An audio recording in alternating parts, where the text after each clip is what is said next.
ಎಲ್ಲರಿಗೂ ನಮಸ್ಕಾರ. ಜ್ಞಾನದೀಪ ಸ್ಪಿರಿಚುವಲ್ ಚಾನಲ್ಗೆ ನಿಮಗೆಲ್ಲರಿಗೂ ಸ್ವಾಗತ.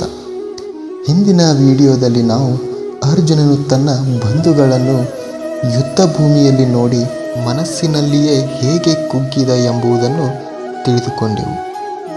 ಅರ್ಜುನನ ದೇಹ ಮತ್ತು ಮನಸ್ಸು ಹೇಗೆ ಸಂಪೂರ್ಣವಾಗಿ ಕುಸಿಯುತ್ತದೆ ಎಂಬುದನ್ನು ಈ ವಿಡಿಯೋದಲ್ಲಿ ತಿಳಿದುಕೊಳ್ಳೋಣ.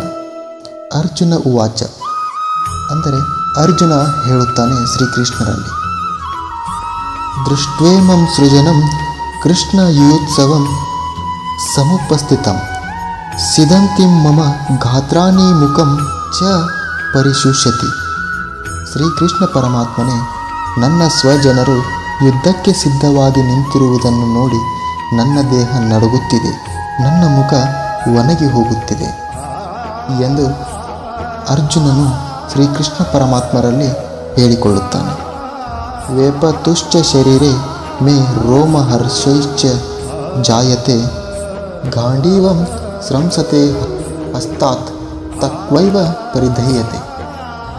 ನನ್ನ ದೇಹ ಹಾಗೂ ಮನಸ್ಸು ಕಂಪಿಸುತ್ತಿದೆ, ರೋಮಾಂಚನವಾಗುತ್ತಿದೆ. ಗಾಂಡೀವ ಮತ್ತು ಧನಸ್ಸು ಕೈಯಿಂದ ಜಾರುತ್ತಿದೆ. ಚರ್ಮವು ಸುಡುತ್ತಿರುವಂತೆ ಅನುಭವವಾಗುತ್ತಿದೆ.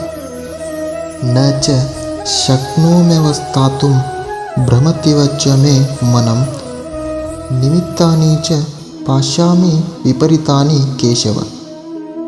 ನಾನು ನಿಲ್ಲಲು ಸಾಧ್ಯವಾಗುತ್ತಿಲ್ಲ, ನನ್ನ ಮನಸ್ಸು ಗೊಂದಲದಲ್ಲಿ ಎಲ್ಲವೂ ಅಶುಭವಾಗಿರುವ ಸೂಚನೆಗಳೇ ಕಾಣಿಸುತ್ತಿವೆ. ಇಲ್ಲಿ ಅರ್ಜುನನು ಸಾಮಾನ್ಯ ಯೋಧನಲ್ಲ, ಅವನು ಒಬ್ಬ ಮಹಾವೀರ. ಆದರೂ ಸಹ ಬಂಧು ಬಳಗದ ಮುಂದೆ ಯುದ್ಧ ಮಾಡುವ ಯೋಚನೆ ಅವನನ್ನು ಒಳಗೊಳಗೆ ಒಡೆಯುತ್ತಿದೆ. ದೇಹದ ಲಕ್ಷಣಗಳು ಕಂಪನ, ದುರ್ಬಲತೆ, ಆಯುಧ ಕೈಯಿಂದ ಜಾರುವುದು. ಮನಸ್ಸಿನ ಲಕ್ಷಣಗಳು ಗೊಂದಲ, ಭಯ, ಭವಿಷ್ಯದ ಬಗ್ಗೆ ಆತಂಕ. ಇದು ನಮಗೂ ಕೂಡ ಆಗುತ್ತದೆ. ಜೀವನದಲ್ಲಿ ದೊಡ್ಡ ನಿರ್ಧಾರ ಎದುರಾದಾಗ ಮನಸ್ಸು ದುರ್ಬಲವಾಗುತ್ತದೆ. ದುರ್ಬಲತೆ ತಪ್ಪಲ್ಲ, ಆದರೆ ಅದರಲ್ಲಿ ಸಿಲುಕಿಕೊಳ್ಳುವುದು ತಪ್ಪು. ಅರ್ಜುನನ ಈ ವಿಷಾದವೇ ಮುಂದೆ ಶ್ರೀಕೃಷ್ಣ ಮಹಾನ್ ಉಪದೇಶಕ್ಕೆ ಕಾರಣವಾಗುತ್ತದೆ. ಧನ್ಯವಾದಗಳು.